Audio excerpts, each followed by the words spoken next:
Welcome to Country Fried Rock, where we talk with musicians to find out what inspires their creativity. Country Fried Rock, music uncovered. We apologize for the audio quality on this week's radio show. It doesn't really meet our standards. It's a good conversation. Thanks a bunch for listening. My guest today on Country Fried Rock is Ewan Curry of the band The Sheepdogs. Welcome. Thank you. Good to be here. We're really excited to have y'all with us. What kind of led to the development of The Sheepdogs as a band?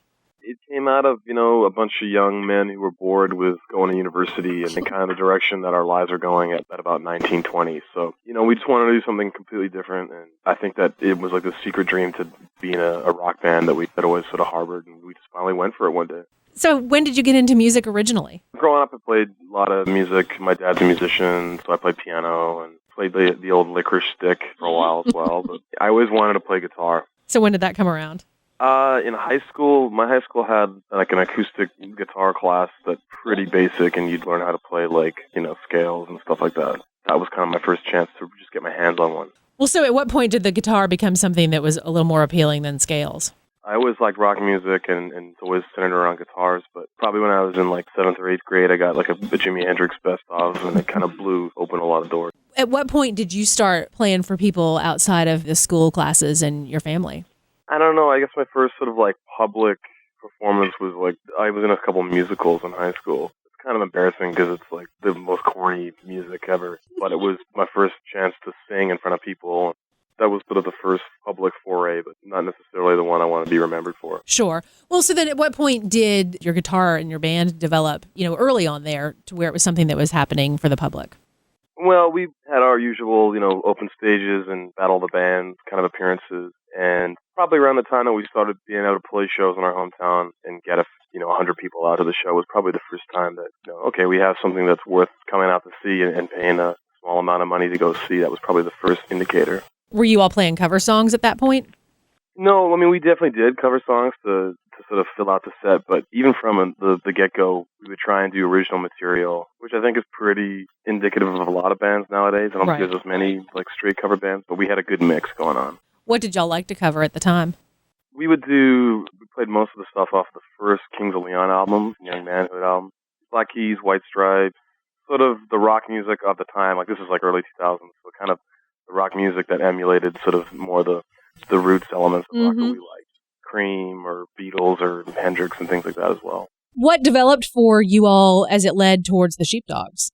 A large part of it was for us just basically learning our instruments, because I had a very low amount of the things I could do on a guitar, and Ryan, sort of just had to learn the bass, and Sam learned the drums from the first day we ever jammed. So we were really, really bad. Spent a lot of time in the basement and sort of toiling away. And I don't think we played publicly for about 8 months because we were terrible, and we knew it. We just didn't want to subject anyone to that. Over the next 4 years, probably, we were sort of developing our style and learning how to sing and play our instruments and figuring out, what we could do and what showcased sort of the best of our abilities and all that.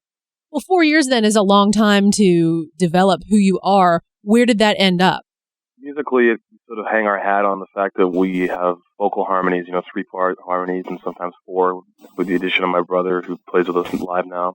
And then also, just having rock music that had upfront guitars but still had sort of melody, and thinking about bands like the Beatles and the Kinks that had a premium on melody. We wanted to have all the riffs and groove and everything of good rock music, but we always wanted to have nice melody and harmony as well. It was sort of figuring out how to put all those things together. Well, yeah, because that's a little different than the more sparse sound like that early Black Keys stuff or the White Stripes at the time. That and the White Stripes, those songs are really easy to learn because it's guitar licks and especially the White Stripes is little drumming you can do. But yeah, we wanted, especially when we became 4-piece, when Lee had joined us, we definitely wanted to have a fuller sound. We didn't want to have a stripped down thing. We wanted to have 2 guitars and multiple voices singing.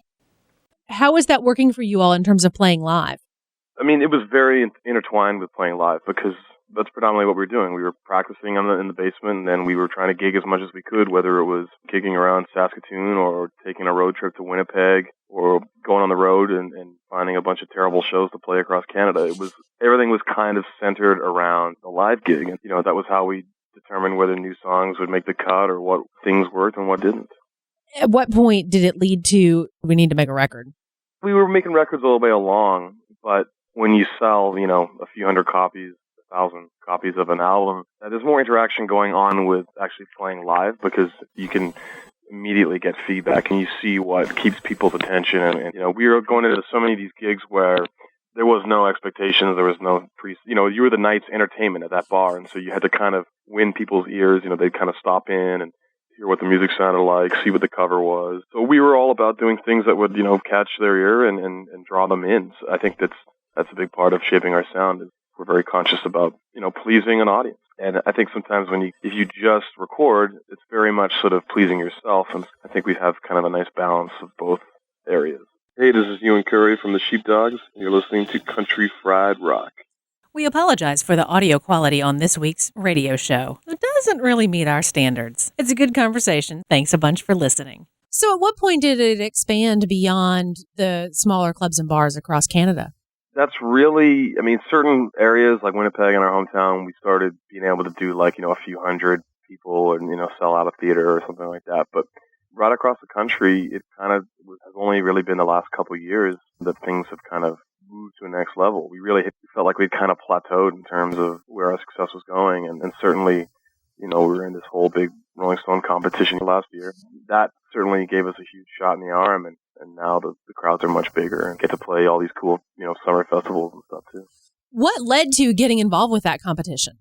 It was not a public thing where, we submitted or, we saw the ad in the back of a magazine. It was like an insider only. Like I think Rolling Stone was working in conjunction with Atlantic Records to curate the competition. So they put out the call to sort of all the industry types, management and such. One of those people was our now manager, Joel Carrier, and he passed along our album to one of the A&R guys from Atlantic, and it made it in the final cut. And they asked us, is this something you'd be into? And where we were at that point in time, we couldn't really pick and choose about, what we wanted to do as it pertained to our music career because we just didn't really have one. We were all struggling to make money. We were all broke. We were all trying to work jobs back home and still try and tour. So it was an easy decision. And so then what changed for you all after that? Just the demand. All of a sudden, we were getting gigs. We were getting played on the radio, especially in Canada, and people were really excited about it. And it kind of affirmed a lot of what we had believed, although you never know until it actually happens. But we always believed we had this good, sound, and we had a good band. And anytime people came and saw us, they always went away saying, "You guys are great. Really, really enjoyed it. You're doing something we just don't hear." The one thing we never had was that publicity, that widespread advertisements. So it kind of gave us what we needed. Have you noticed anything different with the types of audiences that are finding you? There's a little bit of difference, but it's always been pretty diverse. We've got underage kids that grew up playing Guitar Hero and learning about Pink Floyd and that kind of stuff. And then there's like baby boomers at the other end of the spectrum who grew up, who tell us that they were at whatever show that the Allman Brothers played or something like that. And there's all, varieties in between. There's lots of just 20s and 30s something guys and gals. And I love that it's diverse like that. I wouldn't want it to be for just a hipster audience or just for hippies or anything. I want everybody. With this most recent record, The Sheepdogs, even though it's self-titled, it's not your first record.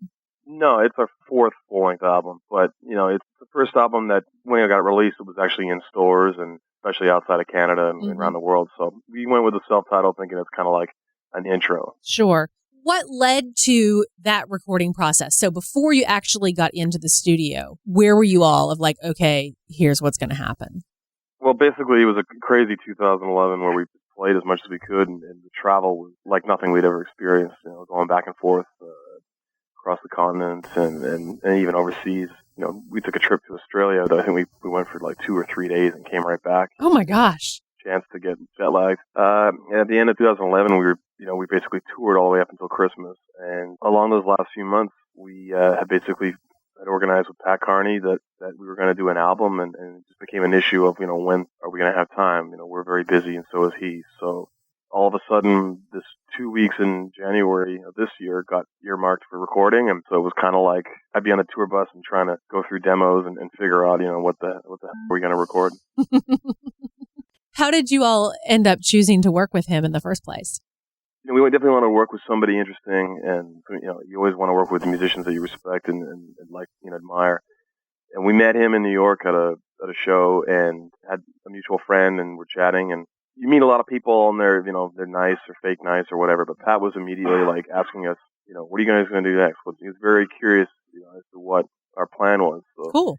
we just threw it at him. Why don't you produce it? Mm-hmm. Like, no, I'm too busy. But eventually it worked out. So like I said, we covered the Black Keys back in 2004 or such, and I've been listening to them since about '02, and so it was an easy choice. Did you all go in to record with him with everything demoed out already? No, it was really all over the place. Some songs had been recorded, in their entirety earlier, so we knew what the arrangements were, and others were, like a chorus and a riff and needed expanding. So it was kind of all over the place. But our attitude going in was everything we did all last year was, by the seat of our pants and just kind of having to roll with the situation, and nothing was ever ideal. We play 3 different parts of the continent, in a weekend, Friday in the West Coast. Insane. Saturday in the East Coast, and, flying all over the place. So our attitude was just, it's not ideal, but let's make the best of it. We got a good opportunity, and it just worked out because I think that's, 2011 was our best year we had ever had, and by being adaptable and just trying to be tough and work with whatever is going on, that's how we had success. Several great musician friends of Country Fried Rock generously donated songs for a free music sampler. Download it at noisetrade.com/countryfriedrock. 19 songs to help raise awareness and money for Nucci's Space, a nonprofit serving the mental health needs of musicians in the Athens, Georgia area. Find out more about Nucci's at nuci.org. Hey, this is Ewan from the Sheepdogs. Check us out at www.thesheepdogs.com. We apologize for the audio quality on this week's radio show. It doesn't really meet our standards. It's a good conversation. Thanks a bunch for listening. And so then, as you all got into actually recording with him, how did that process go for you? It was pretty simple. Initially we just set up all in the same room, and the first couple tracks we did, we knew pretty well, so we didn't even wear headphones, let alone a click track. We'd played them live, and we knew what we were doing. And people always say that it's easy to mix us because we're just basically good, clean tones, and I think musically people know their role, the drums and the bass or the rhythm, and guitar parts, we figure out how to have 2 guitars that complement each other and stay out of each other's way. When we got into the more songs that were being developed, a lot of that was getting a guide track down and then building on top of that. What was the time frame between having that actually recorded and hearing some mixes coming from that? We get rough pretty quick. It was mixed overseas by a gentleman named Chad Blake. He's a very good mixer. And when we were getting the mixes from him, we were in Australia. We were in Australia touring with John Fogerty and having to try and download these mixes and communicating with Pat, who was in the U.S., and Chad, who was in London, England. It's a difficult thing because when you're on the road, you don't always have access to, 1, good download, right, internet speed, and 2, a good speaker system that you can kind of sit down and listen to. It drives you insane. Like, we're listening on all these different stereos. You have no idea, you're freaking out because the bass sounds weird or, too high end or something. So it's tough. Mixing can be stressful, even if you're not there, just because you hear it and you're trying to communicate through email, what needs to change. So that was all involved. What did you all notice that had changed the most? I don't know. There's a lot of colors and stuff on there, but most of it is stuff that we put on. It was keyboard sounds and guitar tones. I think there were certain things like, there's little vocal effects, like, maybe making a vocal effect, sound washed out a little bit, or, having that kind of filter, that dirty filter, or like, some of that slap delay. But that was no surprise. We employed some of those techniques when we mixed our own stuff too. So I like that stuff. I like the gritty kind of sounds. And a track like Feeling Good, the drums definitely have some processing on them. It totally works for the track. There was nothing where we got it and we were like, good God, he turned it into a monster. No, I think we were happy with the direction he was going in. Since the record has come out, what has been happening for you all with your music? Well, we've been doing this long U.S. tour that we're kind of coming to the end of right now. That's been a big thing for us is trying to get beyond the long list of Canadian bands that don't really ever have much of a U.S. presence. We're very mindful of, trying to make a go down here in the U.S. So that's kind of been the first thing we've been doing since about mid-September. We've been touring the U.S. And then next we got the Canadian tour. After that, there's a lot of things along the way, whether it's like making music videos or just overseeing all the little details that go into being a band. There's a lot of them going on. And hopefully, Europe and Australia and the UK and all that stuff is going to come up soon as well. This is the first time y'all have headlined through the States. How has that gone for you all? It's gone great. I mean, we came into it with tempered expectations because we haven't done a headlining tour before, and we're going to markets that we haven't played before. And the crowd's actually been really, really good. I mean, it's definitely a different scale than in Canada, but, we're playing smaller venues, but to see, full houses in places we've never been to, it's really encouraging. And then, a lot of the markets like, your Chicago's and New York and Seattle, San Francisco, Portland's have been fantastic. Mm-hmm. So it's really encouraging to see that, if we keep coming back and put in the hard work, we can definitely build something up here. Have there been any places that have been pleasant surprises for you? Chicago, I mean, I heard people say it's a tough town, and we had a full house at the Double Door, which is it's a nice venue, and, it's pretty awesome. I mean, there's so much great musical history in that town. Yeah, Philly was another place, like I heard, notoriously tough for, new bands, and we had a really rowdy crowd that was just so excited. And that's it. The other thing is that it's not just the numbers, but it's the type of people that come out. It's not like a too cool for school, arms crossed, sort of taking it in crowd. It's like people who are coming for a good time and they're having some beers and they're really cutting loose. And that's what I like to see. Have you had anyone on support with you on this? Yeah, we've been playing mostly with Black Box Revelation. Mm-hmm. They're a band from Belgium. And then we also did a week run with the Buffalo Killers, who are from Ohio. I love them. They are fantastic. I wish they would do more. Yeah, they have a fairly newish record out, too. They do, yeah. Like, it came out about the same time that ours did. They're really awesome live, too. They sing just like they do on the record. Oh, cool. They're like Joe Walsh. When you all are doing runs through Canada, do you choose, buddy bands to come along with you? Yeah, we do. Last winter, we had this band Monster Truck that are friends of ours, like a hard rock band. This year, we got Yukon Blonde, who are from the west coast of Canada. We like to have bands that we think are good and that make for a good bill, and then usually our friends as well. The thing is, you don't get to see, you either see the band every night or you never see them, it seems like, when you're on tour. Hey, this is Ewan from the Sheepdogs, and if you want to check out our new album, go to thesheepdogs.com or get it on iTunes. We apologize for the audio quality on this week's radio show. It doesn't really meet our standards. It's a good conversation. Thanks a bunch for listening. Have you all done a lot of festivals while you've been on this latest run? Yeah, this summer we did. We did Coachella and Sasquatch and Lolla and Osheaga up in Montreal. So a lot of the big ones, and those are great. Did you get a chance to catch anyone else playing? Yeah, we do our best. I mean, it's sometimes you're in and out and allow you to see anybody, and other times, I think Sasquatch, we were there for the whole weekend, so I got to see, Beck and Tenacious D and Charles Bradley. Those are probably my top three people I saw there. Coachella, I watched the Black Keys. It's been a really intense couple of years for you all. Yeah, it definitely has. I mean, we went from, a band that would, save up and hit the road for like a month and then come back and be completely broke and have to sort of pick up the pieces before they could go on the road again and, broke and all that kind of stuff, to one that's operating pretty smoothly with a lot of promise. And basically, as a result, we haven't been home in about 2 years, and we're living out of a suitcase and all that stuff, too. What would you hope to bring in or help you all continue creatively?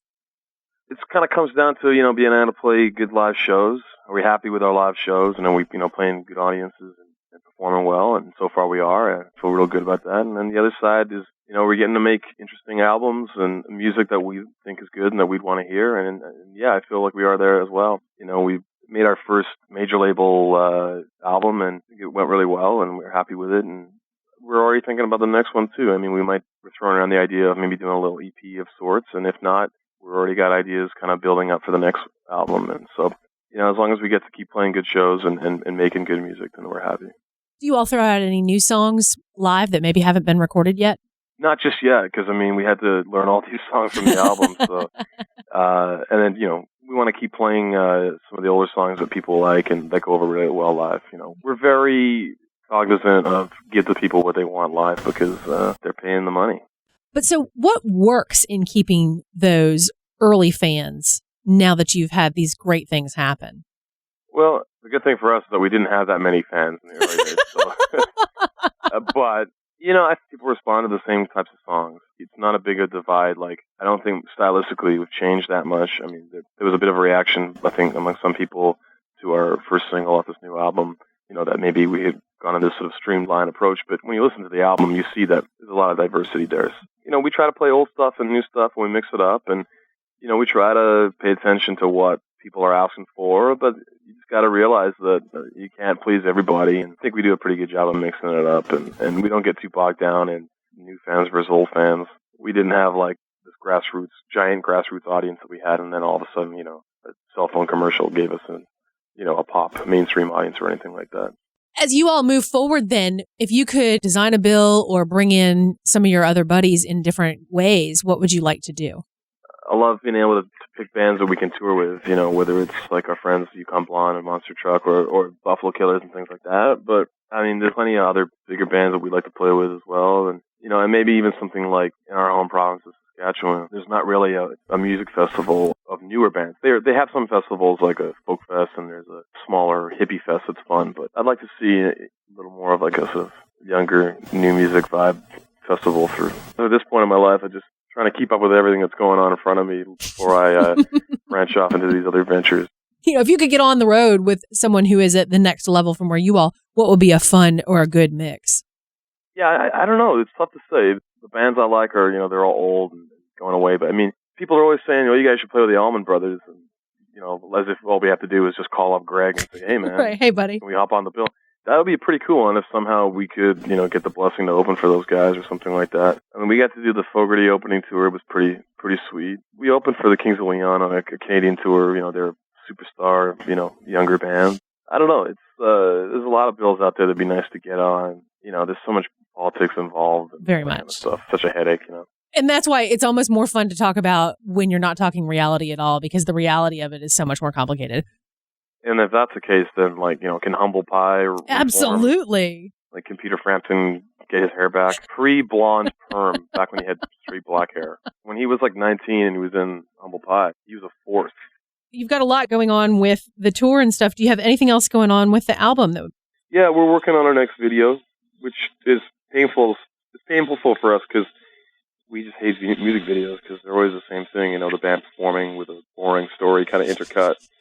We're trying to make sure that the content that we release is interesting and worthwhile. Working on that.